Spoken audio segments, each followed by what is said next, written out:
All right, question for you. Have you ever felt like you were a victim? Like everything was out to get you, everything was against you, whether it's people, whether it's life, it seems like it was out to get you. That's what we're going to be talking about in this video today. So do me a favor, check it out.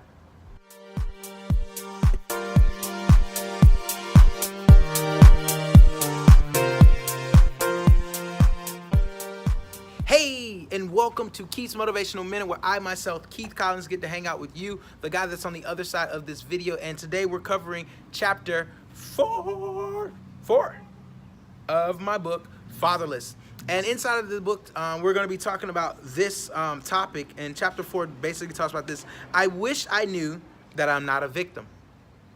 And I want to start off with this quote before we dive right in. This quote is by Eleanor Roosevelt. It says, "No one can make you feel inferior without your consent." That means both you and I give people permission to treat us a certain way. We give them permission on best how to treat us. And so you and I allow other people's words to affect us. We allow their temperament to affect us. We allow whatever they do to play so much of an impact and have so much weight in our lives that it causes us to not to do things that we want to do, whether it's go after our greatness, whether it's to be the person that we ultimately want to become. And so there's a challenge with that. And so when I looked at my life and I thought about my life, I grew up in Atlanta, Georgia, in the Southwest area, and there was challenges to it. I remember in middle school, my mom had me to go to a different middle school because she wanted ultimately better for me in my life. And I remember friends in the neighborhood would laugh and joke at me and try to pick at me and say, "Hey man, your mom only wants you to go to that school because she knows that you'll get beat up." And that stuck in my head, and I think about that because my mom ultimately wanted me to do better than she did in life. So yeah, I did have to ride public transportation to get to school and from school, but ultimately I only did that because my mom wanted to put me in a better surrounding, a better opportunity to ultimately change our family's legacy. And so I kind of felt like a victim because I remember being picked on about that and having to, when we get the cracking on each other, people are like, that's why you go to a different school, because you can't hang, and that kind of it weighed on me. But ultimately my mom set me up for success.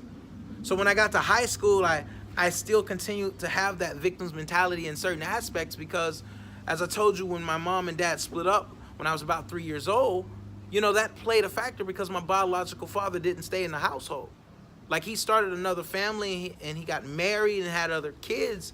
And so at times in my head in high school, there was times where I wanted both my mom and my dad to be together. Although my mom was married to my stepfather, and he was an amazing man, there's still that longing because I knew who my father was. I longed for and dreamed and daydreamed of both being together.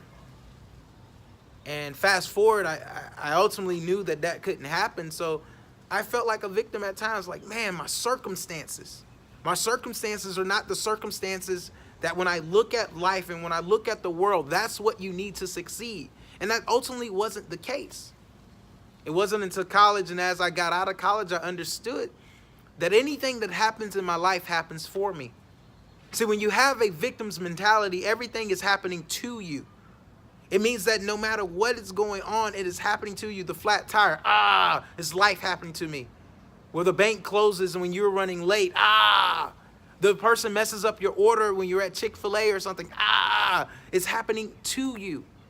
See, life happens for us. Both you and I get an opportunity to take what life gives us, and we can use that, to ultimately get closer to our greatness. When you think about a plant, when rain comes on a plant, it's not that the plant is upset because the rain is coming. Yeah, the rain beats down, but it's ultimately needed because the rain helps the plant grow. See, in our lives, we face situations and we face circumstances that might not be the best circumstances that we want. It might not be the ideal situation that we want. But ultimately, it can be used and it can be transformed to allow us to grow, to step into a new zone or a new arena, to become the better version of ourselves, to change the legacy of our families. See, when you come against that trial, when you come against that situation, you must take on that I'm not a victim's mentality. Because when both you and I take on the victim's mentality, we feel hopeless. We feel as if the world is against us. We feel that we have no power in this moment. And that's why the quote by Eleanor Roosevelt was so powerful, because it says, hey, no one can make you feel inferior without your consent. No one can call you a dummy without you believing it. Like, you must believe that you're a dummy and act as if you are a dummy if that person's word are to have weight. Like, if you call me a dummy, you tell me that I can't write a book, you tell me that I can't be a published author, that has no weight in my life right now because I've done it. Or even when I'm on the journey, I must believe that I possibly can do it. And because I believe that I can do it, I then can step into that greatness. I can step into that future self. I can be happy now because I know ultimately if I continue the steps that I'm taking now, all of my dreams are going to ultimately become. When I think of that, I think of Joseph. Joseph found himself in situations that were not ideal to get to his goal. At least he thought was not ideal to get to his goal. Joseph took on the mindset of, I'm going to do everything I do for the glory of God.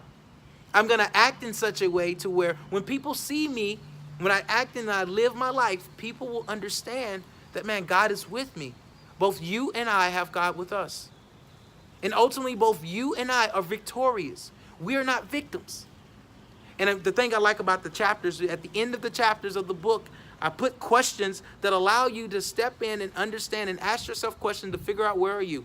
Because some of us, one of the worst things we can do is lie to ourselves. And some of us have been lying to ourselves saying that we're victorious when we've been acting as if we are a victim. And so the questions are placed inside of this book to help you to dive in and to really figure out, is that you? So my friend, you must pick up this book. This book is the book of all books, outside of the Bible, of course. But it is a book that is going to help you and to guide you and the people that you encounter, the young men that you encounter. And this is a book for young ladies, for single parents, for educators, for people who lead small groups. Man, this book is a book that will help. And so pick it up. It's Fatherless. You can get it on my website, www.keithcollins360.com. You can pick it up anywhere where books are sold, Amazon, Barnes & Noble, just any of those places, and your iPad, your Nook.